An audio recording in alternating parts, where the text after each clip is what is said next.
How to change flight in Expedia. Hello guys, welcome to today's tutorial. In today's tutorial, you'll be taught how to change flight in Expedia. If you don't know how to do this, ensure you watch this video till the end.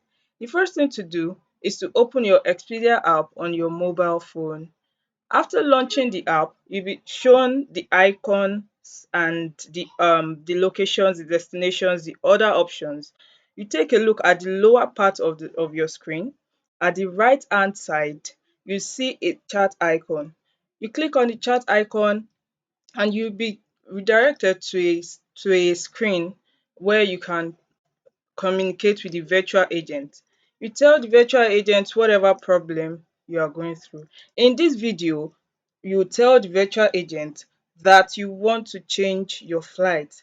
Like I'm doing here, you change your flight, you click on the chat box. You click on the chat box, then you type in change flight. Yes, you type in change flight, then instructions on how to change your flight will be displayed on your screen. Kindly follow the instructions and the solution will be offered to you on how to change your flight. I hope this video has been helpful to you. Thank you for watching.